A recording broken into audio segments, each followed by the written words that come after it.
nandito ngayon para mag-ano sa yung press conference. Yes, From DYTN, Miss Miriam Tisicana. Stand and be next, please. is maupay nga aga, yung natanan. Hindi na aga. Gutom na ako eh.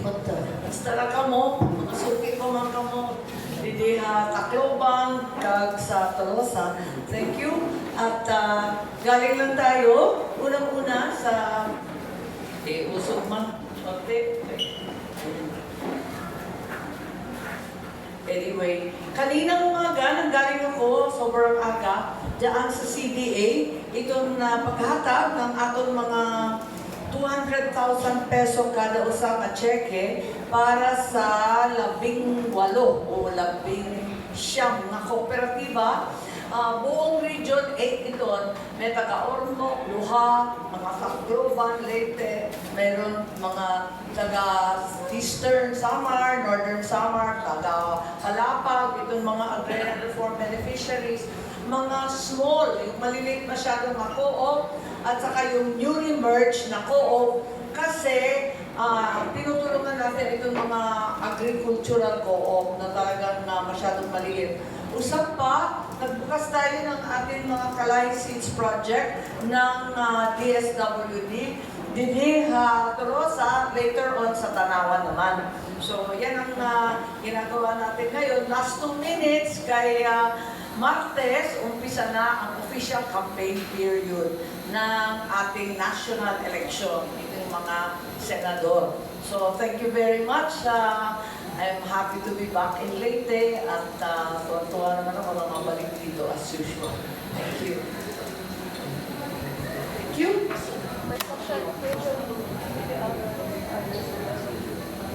Hello. Question number 1, sino? Miss Miriam Tisicana from DYTN. Good morning, Senator. Yes, good morning. Last time ko na pumunta dito, itong na dark loa na distribution. Ano? Yeah. Oo, ito yung mga land title. Kasi batas ko yun eh. Ako lang kasi munong no, na ibura na ang tanan na utang. Kasi alam naman natin, wala namang pambayad. Ayun.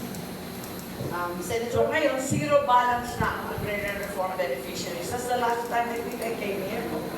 Yeah. Last year, yeah. Last year, no? October, oh, yes. Senator, I'm interested siyempre yung mainit ngayon na usapin yung impeachment. Tapos, Junto pa kayo babalik. So, marami nagsasabi na kulang na time. Ano ba yung mga komento mo rito at mga pananaw mo dito sa... Yes, tama. Masyado ng kulang ng time at sa senador. Alam naman namin na pinag-uusapan na nila yung impeachment mula pa noong 2023. Ay bakit naman biglang last day na gabing-gabi? Kaya parang feeling namin, di naman urgent na 2023 pa eh. Bakit hindi final noon pa? Anyway, pinagkasunduan na sa pagbalik na lang sa Hunyo. Question number 2, sino? Justin from Oregon. Senator, what's your stand sa impeachment kay VP Sara? Are you in favor po? Or Mahirap ako mag-comment kasi unang-una senador ako, magiging judge kami, kaya pinagbawalan kami mag-comment. Ang akin lang, ayaw ko ng gulo. Ayoko ng impeachment, ayoko ng destabilization, ayoko ng ICC, ayoko ng RevGov, ayoko ng tanang na gulo. Hindi ako manggulo eh. Ayoko talaga ng ganyan. Gusto ko, itong mga project, ni Mayor Win, ni Vice, gusto ko yung mga ganyan kasi hindi naman yan ang sagot sa taas ng bigas na 60 kada kilo. Ano ang tunay na solusyon para sa kakulangan ng trabaho na maganda ang bayad sa ating mga kabataan? Yan ba talaga ang solusyon para magkaroon tayo ng sapat na tulong sa PWD, sa ating mag-uuma, at ating mangingisda? Palagay ko, hindi gulo ang solusyon. Kailangan ng totoong solusyon, magtrabaho na lang tayo. Damo ang problema natin, yun na lang ang solusyon. Huwag nang dagdagan. Senator, good morning. I'm Labrador from K5 News sa Tacloban. You mentioned a while ago in your speech about the 200 additional wage na tinatalakay ngayon sa Wala Kongreso. akong sinasabing I mean, part ng pagmahal sa Manila is dapat meron din dito sa local. So what's your stand sa 200 increase ng wage? Well, alam ko, ang gusto ng tao, taasan ang sahod. Pero ang totoo, ang kinahanglan, ibagsak ang presyo. Kasi ang mga presyo ang talagang pamatay. Sobrang tataas. Ngayon, itong 200, 100, kung ano-anong legislated wage hike, mahirap gawin yan. Kasi unang-una, may proseso na tinakda ng batas, regional wage board, may national wage board, may proseso. Dapat idaan natin sa proseso, hindi lang magdeklara ng basta-basta. Kasi kinahanglan, balansin mo ang requirements ng ating workers na talagang biktima ng inflasyon. Pero at the same time, importante gahapon ang problema ng mga micro and small industries. Hindi kaya ng cottage industry. Base pagsaratanan. Baka magsara yung mga trabaho, wala ng trabaho yan. So dapat idaan yan sa proper process, mag-hearing, kausapin ang mga negosyante, hindi lang bigla-bigla. Kaya palagay ko, hindi matutupad yan kasi may hirapan talaga. At basta-basta. Isa pa, yung sinasabing minimum wage na sinasabi ko, iba naman yun. Iba naman yung sinasabi ko. Kasi para sa akin, masyadong malaki ang diferensya ng Metro Manila at ang probinsya. Alam naman natin, ang palalit nun, Didi, Halete, masyado ng mahal. So, ibig sabihin, hindi naman Manila lang ang mataas ang presyo. Ang presyo ng bugas, pareho man lang. And also yung gasolina, minsan mas mahal pa dito. Kaya hindi mo masasabi na lahat-lahat mahal sa Manila, lahat sa probinsya mura. Gawin na lang natin pantay-pantay para pare-pareho na lang lahat. Okay, Mr. Joy Cupieta. Good morning, Senators. Ma'am, pwede kong makakuha ng reaction sa sinabi ni Vice President na bakit mo daw gustong harangan ng impeachment? Hindi ko naman sinabi na harangan. Ang sinabi ko, ayoko ng gulo. Yun lang ang sinabi ko. Lalabanan ko lahat ng gulo. Impeachment, ICC, REVGOV, KGOV, destabilization. Ayoko talaga ng gulo. Ang dami-dami ng problema. Dadagdagan pa natin. Kumusta ang relasyon mo kay Vice President after the impeachment of Peñas? Sorry. Kumusta ang relationship mo kay Vice President after the impeachment? Okay man lang. Oo, yan. Ma'am, last na lang. Sinabi ng former Senate President Berlon na pwede magpatawag ng special session si Presidente on impeachment.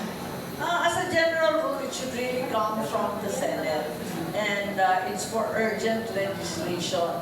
Ang mga senador, since October pa yan, ng 2023, naririnig na namin, parang hindi naman karapat-dapat. Kaya nagkasundo kami sa Hunyo na lang, when we reconvene in July. Okay, Bobo Baines from Bobo Radio. Senator, magandang hapon sa Bobo Radio Tacloban.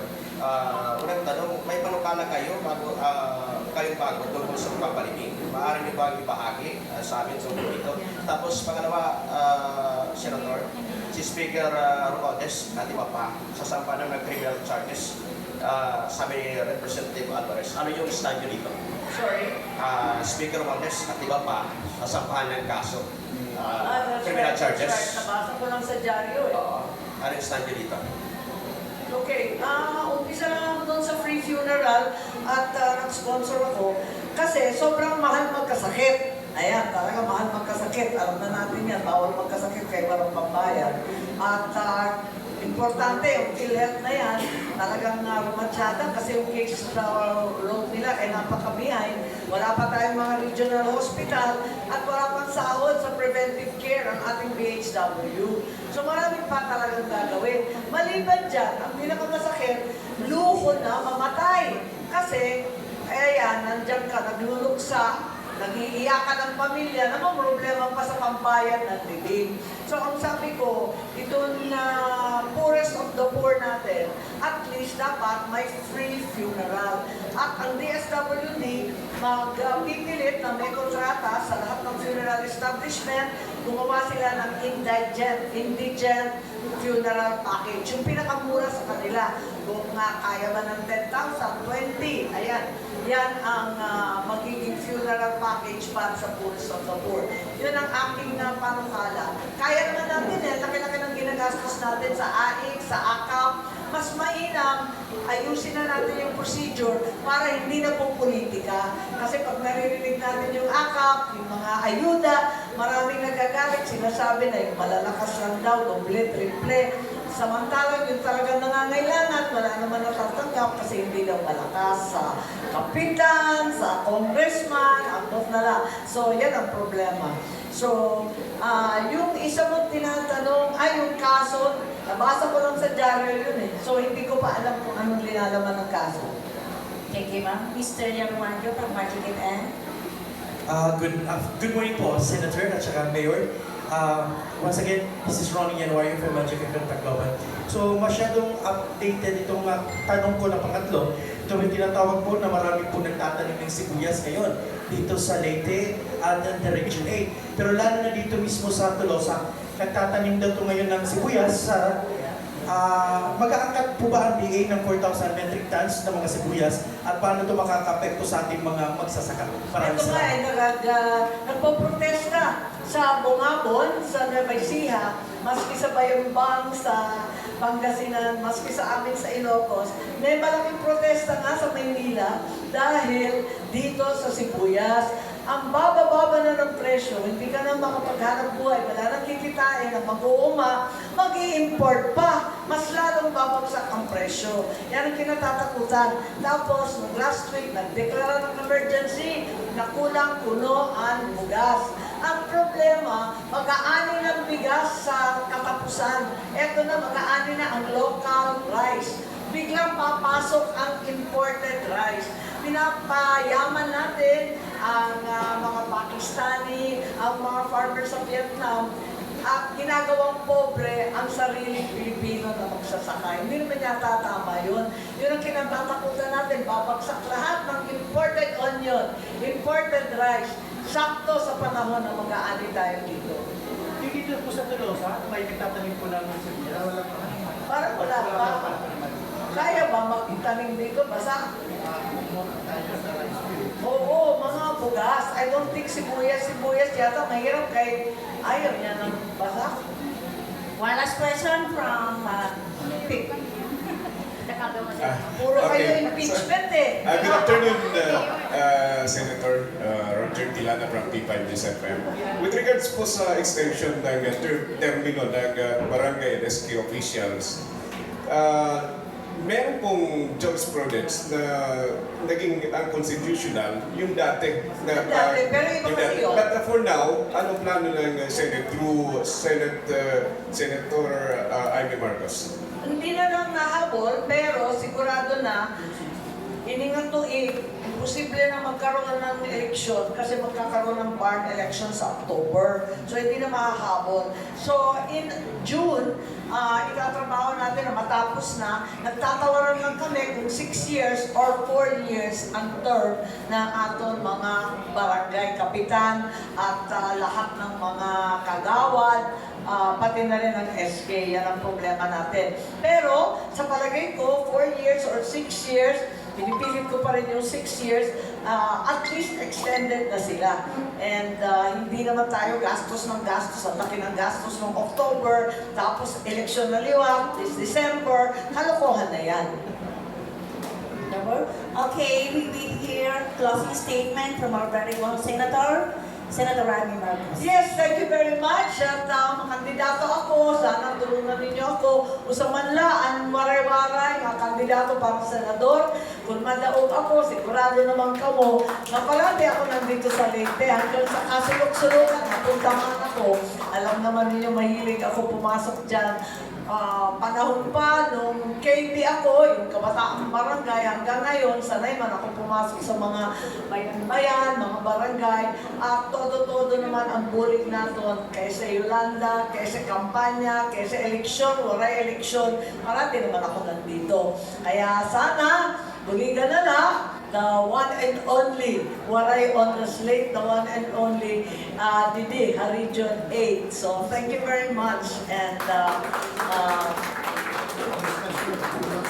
ako, rest assured Hatalosa. Dapat lang.